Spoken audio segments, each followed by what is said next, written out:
여운형은 양평군 양서면 신원리에서 살았는데 집이 용문산 맞은편에 있었다. 1886년에 태어났다.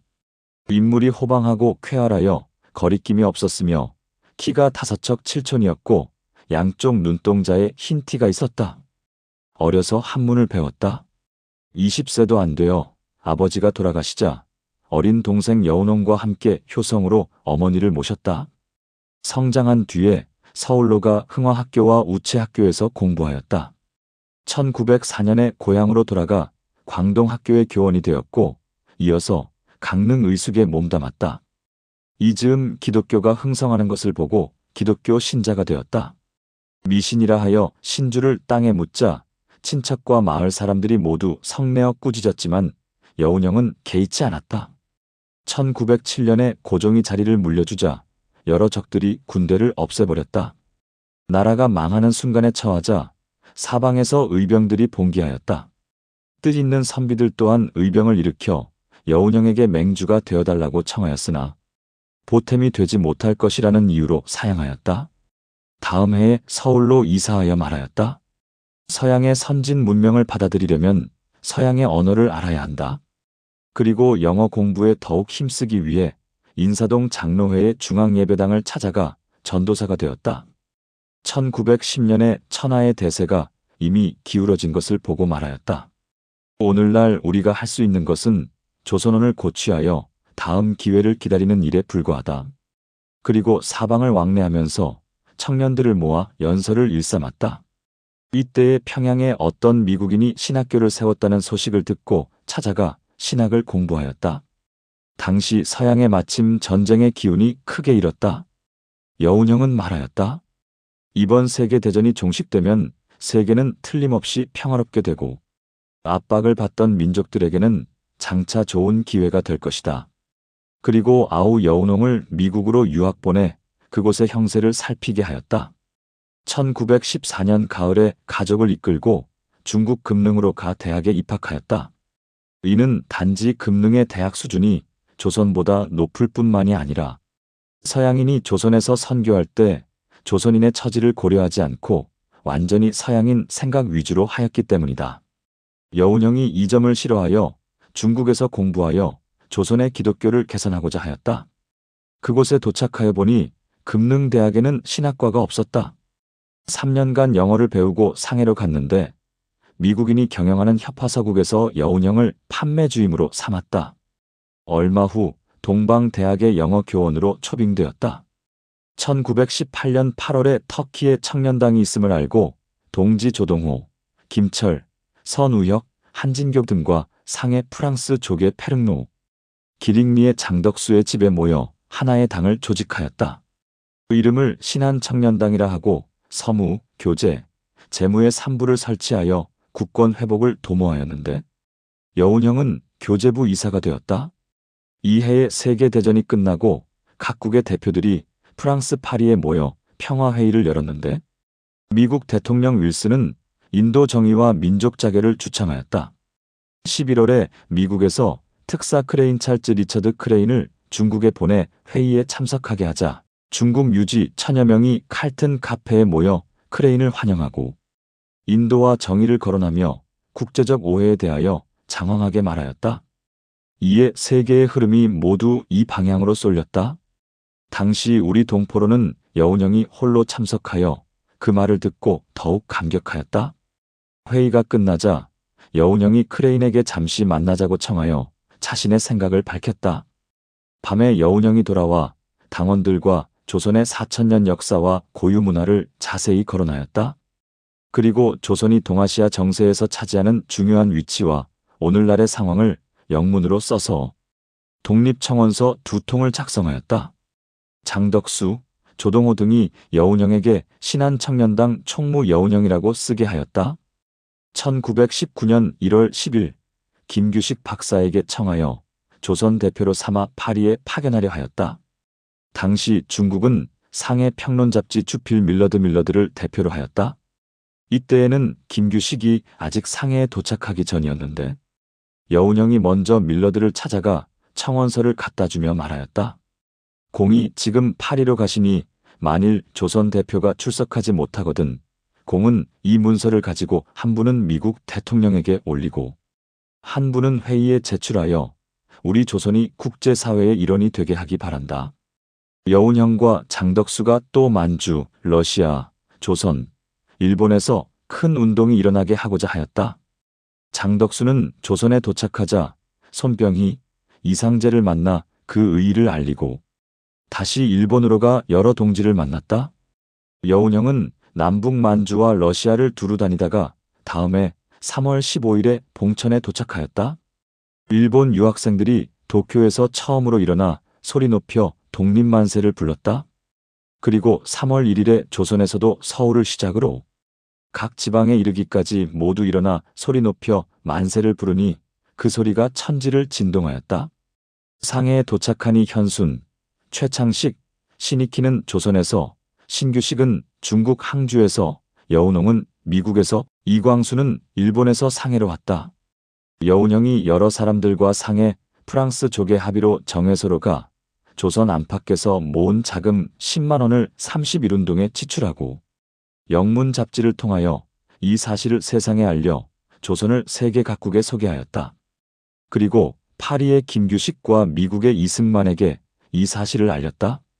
4월 1일에 여운형, 현순, 최창식, 윤현진, 신익희, 이시영, 이동영, 이광수, 조성환, 신서구, 조동호, 김철, 신규식, 조용은 왜 5인이 합의로의 어느 나라 사람의 집에 모여 전국 8도 대표를 선발하고 위원제로 독립당을 조직하려 하였는데 모두 임시정부 위주로 하였다. 이때 여운형, 최근우, 최창식이 경기도 대표가 되었다.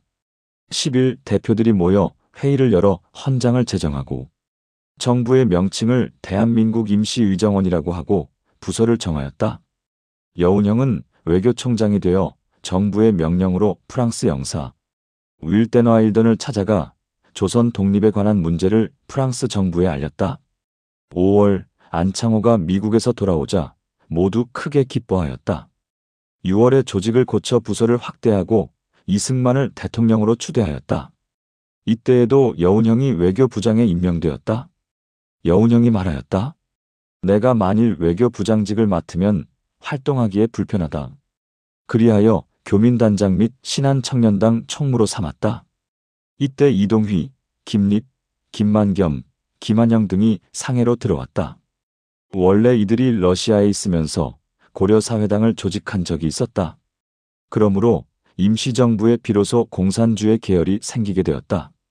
1920년 1월 임시정부에서 한영권, 여운형, 안공근을 소비에트, 러시아로 보내 국교를 맺으려고 하였다.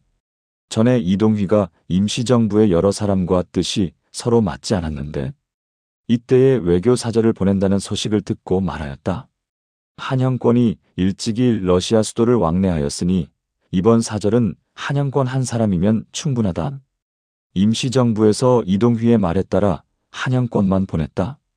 당시에 우리나라 사람들 다수가 시베리아에 있었다. 한영권이 러시아에 도착하여 러시아 사람을 시켜 시베리아에 전보를 보내 독립을 알리게 하였다. 그리고 러시아에서 200만 루블을 빌려 한영권이 먼저 60만 루블을 가지고 돌아가려 하였지만 무거워서 그렇게 할 수 없었다. 그러자 20만 루블을 떼어 임시로 소비에트 러시아에 맡기고 40만 루블을 가지고 돌아갔다. 가는 도중 치타에 도착하였는데 김립이 와서 말하였다. 나는 공산당 대표로 파견되어 여기에 왔다. 공이 러시아에서 얻은 돈을 장차 공산당을 위해 쓸 것인가? 정부를 위해 쓸 것인가? 공과 나는 모두 당원이니 공산당을 위해 쓰기 바란다. 한영권이 그 돈을 김립에게 주어 먼저 돌려보내고 자신은 다시 맡긴 돈을 찾으려고 모스크바로 떠났다. 김립은 돈을 손에 넣자 동지 박진순과 함께 반씩 나눠 사사로이 거의 다 써버렸다. 5월에 제3국제공산당코민텔은 지부에서 그들의 주의를 중국, 조선, 일본에 전파하려고 보이친스키를 위원으로 삼아 상해에 파견하였다. 보이친스키 위원은 김만겸에게 임시정부원과의 만남을 주선하게 하였다. 이에 여운형이 가서 보이친스키를 만났다. 보이친스키 위원이 말하였다. 조선 독립은 국제공산당이 마땅히 최선을 다해 도울 테니 공께서 입당하기를 바란다. 여운형이 동지 조한구, 신채호, 안병찬, 이춘식, 조동호, 최창식, 양언, 선우혁, 윤기섭, 김두봉 등과 함께 입당하고 이동휘, 김립 등과 다시 고려공산당을 조직하여 여운형은 번역부 위원이 되었다. 당시에 임시정부 교통위원 양언이 중국 안동현에 있었는데 여운형이 부활인의 공산주의, 어떤 영국인의 직접 행동, 마르크스의 공산당선언 등의 책을 번역하여 양언을 통하여 만주와 조선에 배포하게 하였다. 8월에 미국 의원단이 동양을 시찰하기 위해 중국에 왔다. 임시정부에서는 여운형을 북경으로 보내 미국 의원단 외교부장 포터를 만나 조선 독립을 호소하고 미국 정부의 원조를 요청하게 하였다. 여운형이 또 임시정부의 명에 따라 조동호, 윤현근과 함께 중국인 황종한, 황흥의 부인 주창추, 황경환을 찾아가 중한호 조사를 결성하여 프랑스 조계 포석로를 모임 장소로 하고 중국인 오산을 의장, 여운형을 부의장으로 삼아 중국 혁명과 조선 독립에 서로 협력한다는 내용으로 선언서 수만 부를 작성하여 중국과 만주에 배포하였다. 12월에 김립이 상해에 와 말하였다. 내가 치타에 갔을 때 극동공화국 총리 크라스노시오코프를 만났는데 총리가 모스크바에는 지금 갈 필요가 없다. 라고 하고 돈 1만 루블을 주기에 돌아오는 길에 일부는 쓰고 지금 7천 루블만 남았다. 1921년 봄에 정부에서 비로소 김립이 러시아 돈 8만 루블을 선전비 명목으로 중국, 조선, 일본에 보낸 사실을 알고 김립과 이동휘를 탄핵하니 여론이 분분하였다. 김립, 이동휘, 현정건이 모두 탈당하여 주종건, 유진이, 이봉수 등과 함께 다시 고려공산당을 조직하였다. 이것이 바로 상해파이다. 또한 여운형, 안병찬, 고창일, 한명세, 최고려, 유동열, 김하석 등이 이르쿠츠크에 모여 또한 고려공산당을 조직하였다. 이것이 바로 이르쿠츠크파이다. 안병찬이 상해로 돌아와 김만겸, 여운형, 조동호, 김다냐, 임원근, 박헌영, 최창식, 김원경, 양언, 안공근과 함께 지부를 설치하여 김만겸을 위원 책임자로 삼고 여운형, 조동호를 위원으로 삼아 매주 김만겸 집에 모여 공산당의 발전과 정부의 후원 문제를 의논하였다. 당시 상해파는 선전비가 충분했으나 이르쿠츠크파는 형편이 어려워 활동조차 힘들었다. 여운형이 러시아 특사 보이친스키를 찾아가 매달 선전비 100루블씩을 얻어 공산주의독본과 공산당선언 등 각종 서적 수천 부를 구입하고 상해에 도서실을 설치하여 계급의식을 고취하며 교양과 선전을 위해 노력하였다. 몇몇 종류의 서적을 나누어 양언을 시켜 조선의 김시현에게 보내게 하였다.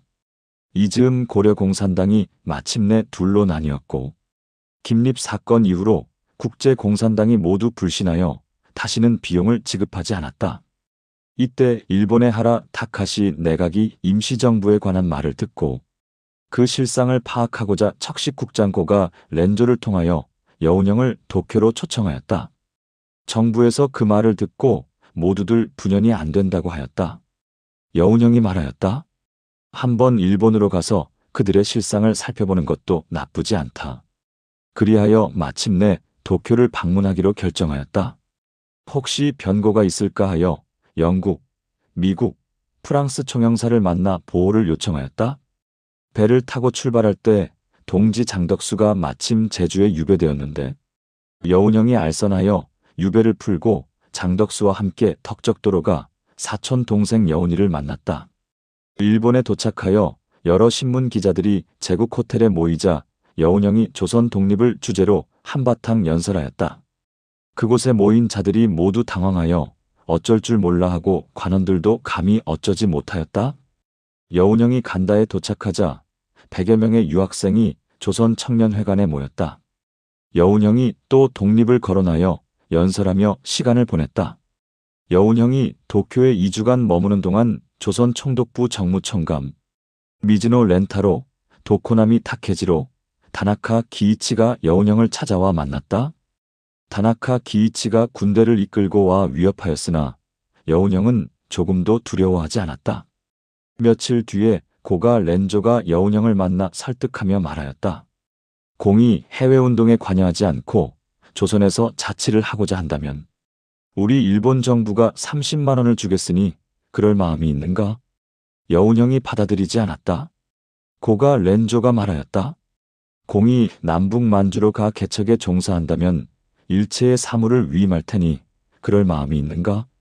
여운형이 받아들이지 않았다. 고가 렌조가 다시 말하였다. 공이 만일 귀순한다면 청도의 총영사를 종신토록 맡길 테니 그럴 마음이 있는가? 여운형이 역시 받아들이지 않았다. 고가 렌조가 여운형을 더욱 중히 여겼다. 일찍이 도쿄에는 이른바 신주쿠교인이 있었는데 국빈이 아니면 갈 수 없는 곳이었다.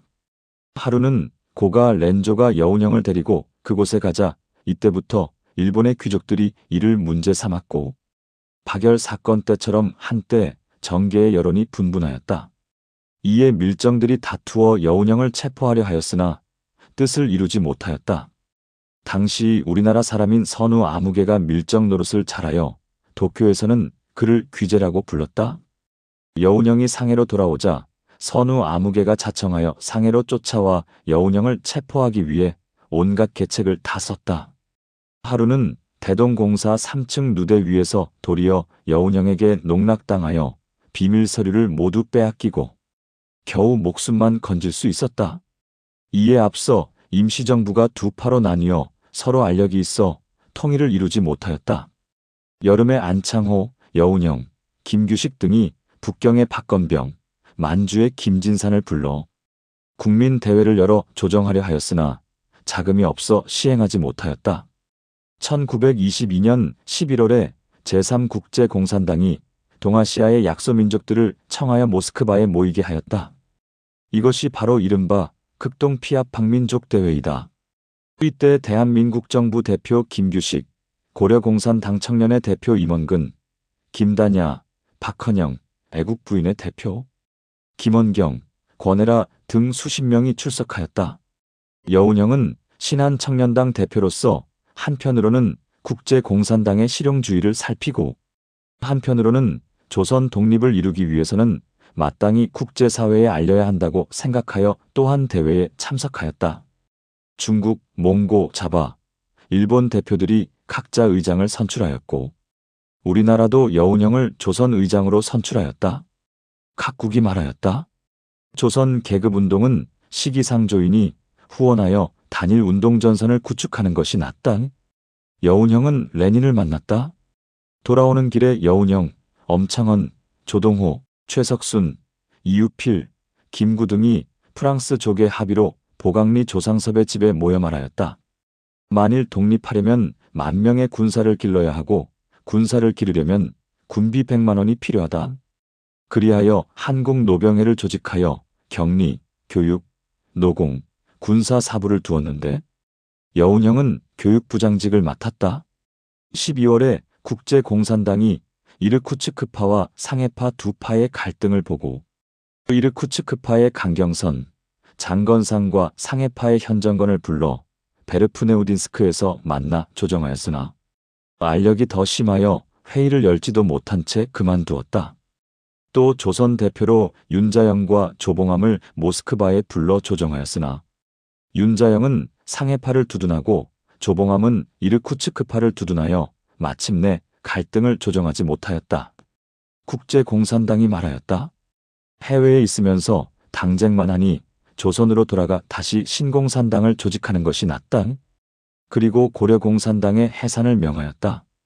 같은 달에 한영권과 윤회가 20만 루블을 갖고 러시아에서 돌아왔다. 이에 이르쿠츠크파도 마침내 자금의 여유가 있게 되었다. 1923년 1월 3일에 여운형과 안창호가 두 파의 반목을 걱정하여 김위택, 박건병, 윤현진과 프랑스 족의 포성로, 서병호의 집에 모여 국민대표 대회를 열고 안팎의 각 민족주의단체 대표 114명을 불러 민국로 미국인 예배당에 모여 5개월에 걸쳐 조정하려 하였으나 또한 갈등을 조정하지 못하였다. 여운형이 김만겸과 조동호에게 말하였다. 지금 고려공산당이 해산되었으니 마땅히 사람을 국내로 보내 조선공산당을 조직해야 한다. 그리고 김단야, 임원근, 박헌영을 서울로 보내 공산청년회를 조직하게 하였다. 4월에 동지들이 교회에 있는 우원로 옥수화원의 어느 찻집에 모여 노병회의 회헌과 회원 및 군비에 관한 각 조항을 정하였다. 그리고 안창호, 남영우, 김철, 박건병, 만주희, 김무대, 이진산, 김동삼, 김웅섭, 이청천, 하와이의 이강, 미국의 안병조와 더불어 상해 프랑스 조계, 미국인 예배당에 모여 정부 개편 문제를 논하였다. 모인 자들이 모두 한결같이 독립의 뜻을 두었으나 파당마다 의견이 달랐는데 만주는 새로운 정부를 만들어 윤회를 중심으로 하자며 끊임없이 현 임시정부를 공격하였다. 정부 안에도 급진파와 온건파가 나뉘어 간부 측은 개혁을 주장하고 다른 쪽은 인도와 의리를 주장하니 또한 서로 화합하지 못하고 회의를 연 지 3개월이 되었으나 마침내 성과가 없었다. 1924년 7월에 여운형, 이유필, 조상섭, 송병조, 이강, 윤기섭, 조완구, 조덕진, 김명준, 이규홍, 윤자영 등이 포성로 안창호 집에 모여 정부파인 노백린, 이동영, 이시영, 김구, 반대당인 박건병, 장건상, 윤세훈과 함께 한국 독립시 사촉진회를 조직하여 서로 뭉치려 하였으나 또한 뜻을 이루지 못하였다. 이 때문에 정부가 힘을 발휘하지 못하였다. 1925년 봄에 여운형이 손중산 추도회에 참석하였다. 이때 중국 국민정부 고문관 보로딘 부인도 참석하였다. 여운형이 송경령, 손문의 부인을 통하여 보로딘 부인을 만났다. 4월에 여운형이 북경으로 가 보로딘 부인의 소개를 받아 러시아 대사 카라한을 만났다. 대사가 장장님, 오페부, 풍옥상과 국민정부에 대해 물었다. 여운형이 대답하였다. 장장님은 세계 성을 차지하고 일본이 후원하고 있어 그 세력이 막강하다. 오페부는 원래 완고하여 공산당에 반대하니 손을 잡을 수 없다. 그나마 가망성이 있는 자는 풍옥상 한 사람뿐이다. 국민정부의 경우 그 안에 공산당이 있다고는 하나 그 세력이 아주 미약하여 볼만한 것이 없다. 또한 중국은 공업이 발전하지 못하여 노동자와 전위분자가 전국적으로 많지 않아 이들과 혁명을 하려면 개미가 태산을 흔드는 것과 같으니 어렵지 않겠는가? 내가 보기에 공산당과 국민정부가 서로 손을 잡은 후에 무기와 탄약을 공급하여 혁명을 도모한다면 해낼 수 있을 것이다. 카라한이 크게 기뻐하였다. 다음 날 대사가 여운형을 불러 말하였다. 전 상해 부영사 월대가 지금은 러시아 타스통신사에 있는데 공이 중국 각 신문사에 기재한 전공, 정치, 공산, 노동, 청년, 농민, 여성 등 7개 조항에 대한 주장을 입수하고 영어로 번역하여 월대에게 보내기 바란다. 여운형이 생각 끝에 말하였다. 조선이 장차 독립하려면 중국이 먼저 혁명해야 한다. 그리고 상해로 돌아가 월대를 만나 마침내 통신사에 부탁하였다. 이에 앞서 김단야, 박헌영, 임원근이 서울에 도착하여 조선공산당을 조직하고 승인을 받으려고 조봉암을 모스크바에 보냈다. 같은 달 조봉암이 먼저 상해에 도착하였다. 여운형은 보이친스키를 만나 조봉암을 소개하고 조선공산당을 승인받았다. 또 부영사 위르레를 만나 여권을 얻어 조봉암을 보냈다. 그 후 국민당 수령 왕조명이 여운형을 정치고문으로 삼았다. 이때 보로딘이라는 인물이 있었는데 바로 중국 혁명운동가였다. 이에 여운형이 국제공산당 및 민정당 사이에서 보로딘과 함께 활약하였다.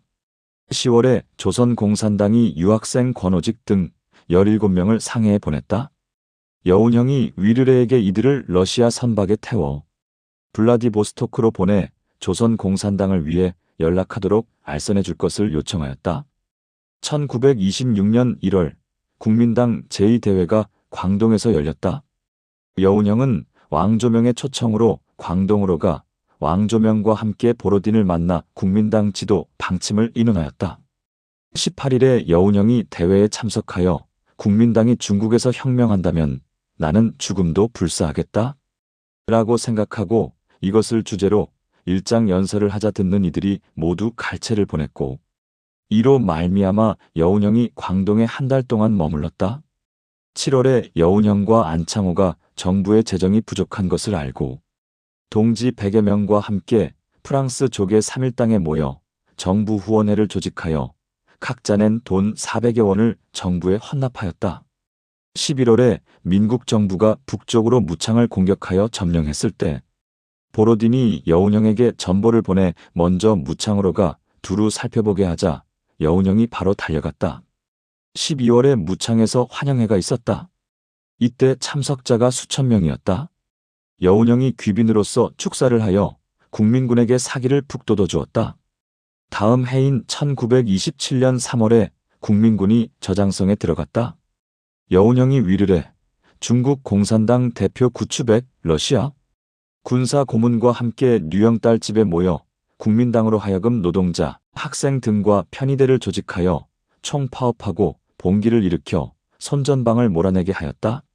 4월에 여운형이 모은 돈을 헌납하지 않았다는 이유로 정부 후원회가 여운형을 제명하였다. 이때 장개석이 선전방과 한 번 싸우지도 않고 상해를 점령하였다.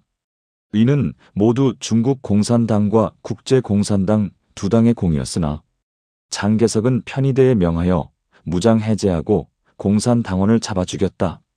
이 때문에 여운형도 활동하지 못하고 다시 타스통신사로가 김종상에게 각 영자 신문을 가져오게 하였다. 그리고 몰래 직접 번역하여 생계를 이었다. 당시 일본인이 노동자 한 명을 죽였다. 이 때문에 중국이 마침내 일본을 배척하게 되었고 중국과 일본이 서로 충돌하여 학생과 노동자 수십 명이 또 살해되었다. 여운형이 월대에게가 국민당 대표 명력자 및 구추백과 의논하였다. 지금 일본을 배척하려 한다면 가까운 곳에 위치한 일본이 군사를 일으킬 경우 중국에 반드시 어려움이 있을 터이니 일본 대신 영국을 배척하는 편이 낫겠다. 모두 옳게 여겨 마침내 영국을 배척하였다. 5월 30일에 크게 운동을 일으키자 6월에 장개석이 러시아 대사관을 수색하여 퇴거 명령을 내렸다. 이 때문에 국민당 안의 좌파가 모두 세력을 잃었고 타스통신사 또한 따라서 문을 닫았다. 여운형은 할 수 없이 매주 100원을 받으며 복단 대학 영어 교원이 되었고 또 사회운동에 참여하여 민족운동을 하였다.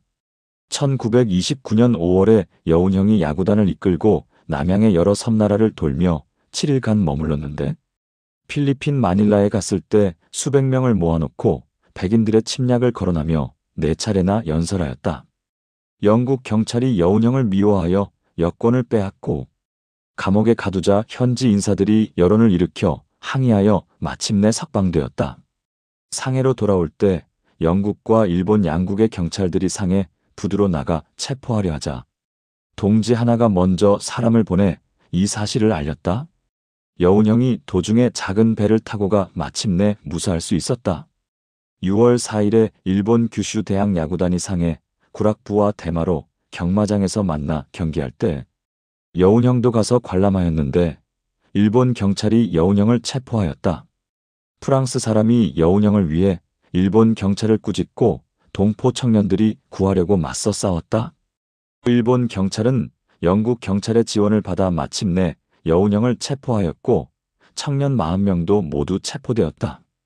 광동 정부에서 이 소식을 듣고 두 가지 이유를 들어 국제사회에 항의하였다. 여운형은 정치범이고 중국에 귀화한 사람이다. 그러나 소용이 없었다. 9일에 나가사키로 압송되었는데 여운형이 극동부 책임자로서 신의주 제1차 공산당과 조선의 각 사회에 모두 관련이 있고 혁명후원회, 즉 모플로서 활약이 대단하다고 하여 총독이 조선으로 보낼 것을 청하였다. 11일 밤에 마침내 서울에 도착하였다. 여운형이 기자들에게 말하였다.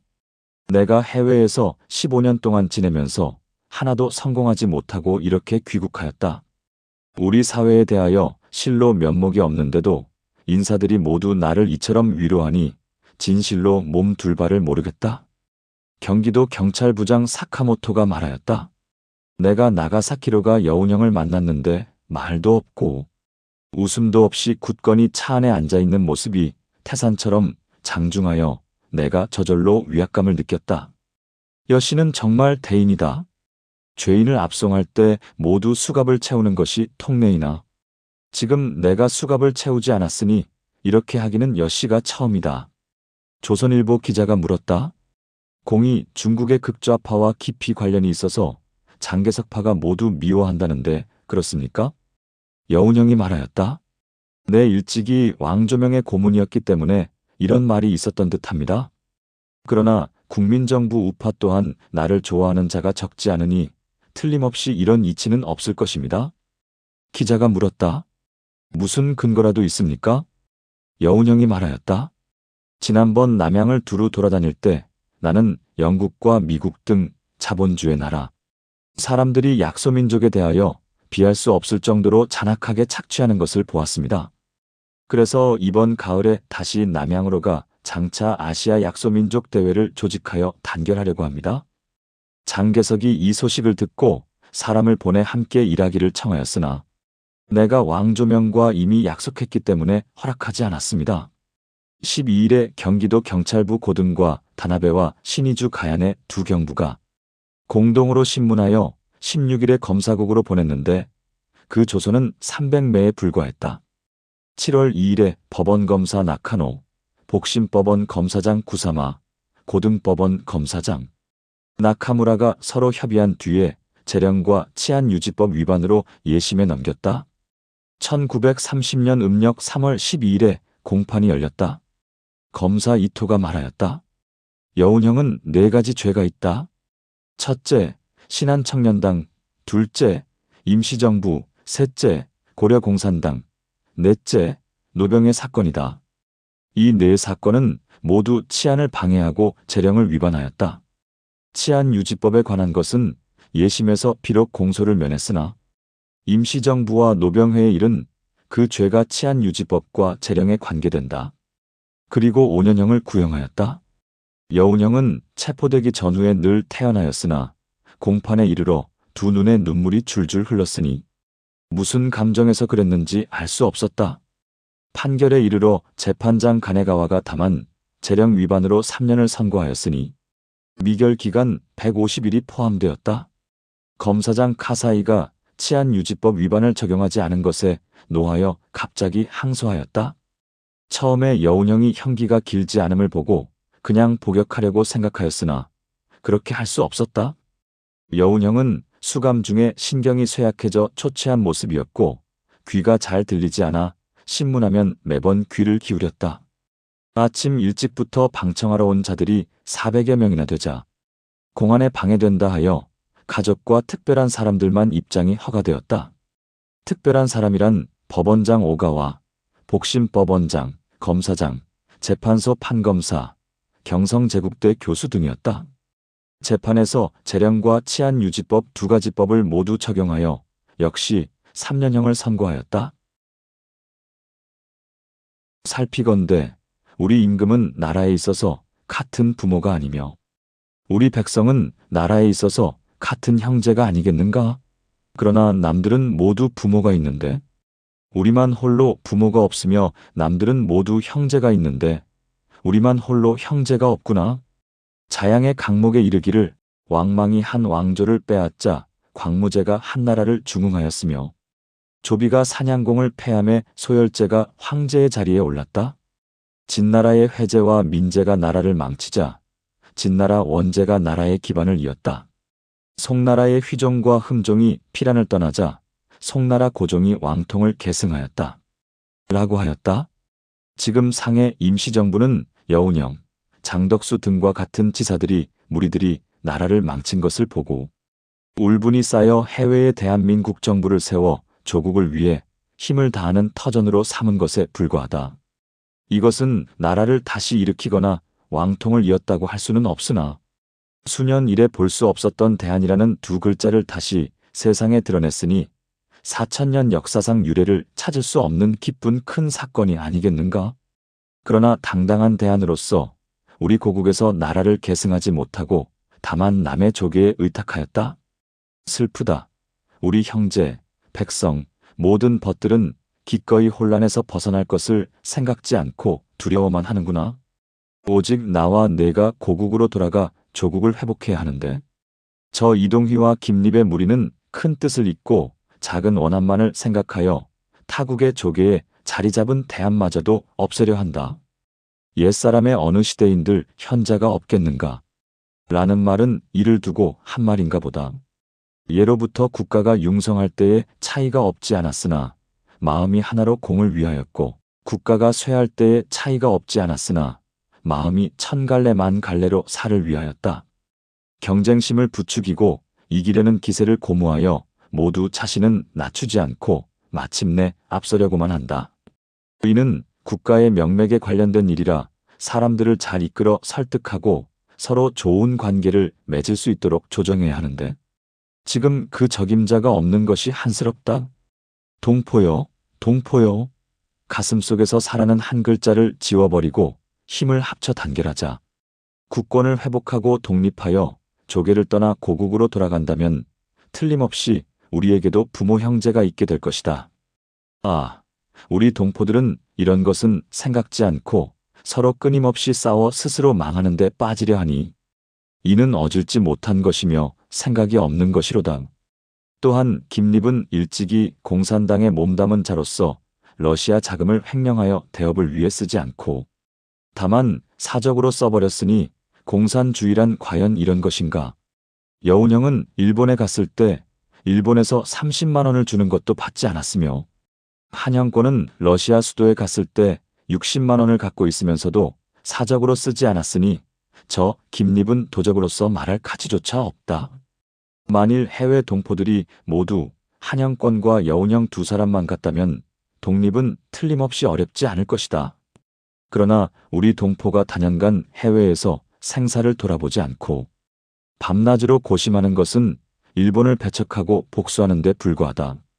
평소 고심하여 일본을 배척하기를 여운형처럼 하는 자는 우리 힘이 미치지 못하면 남의 손을 빌리는 것도 괜찮으니, 일본인이 중국 노동자를 죽인 이번 기회가 실로 천재일우의 좋은 기회가 아니겠는가. 따라서 여운형이 만약 잘 설득하여 중국과 일본이 전쟁하게 하고 그 틈에 계책을 세워 중국이 승리하게 한다면 크게는 어부지리를 얻을 수 있고 작게는 남의 손을 빌려 복수할 수 있는데, 여운형이 영국 배척을 추창하고 일본을 패척하지 않으면 어째서인가? 중국의 입장에서 보면 일본인은 노동자를 죽였으나 영국인은 노동자를 죽이지 않았고, 우리의 입장에서 말한다면 일본인은 원수 중에 원수요 영국인은 원수진 것이 없으니 우리나라의 입장이나 중국의 입장에서 일본을 배척할 의리는 있어도 영국을 배척할 일은 없다.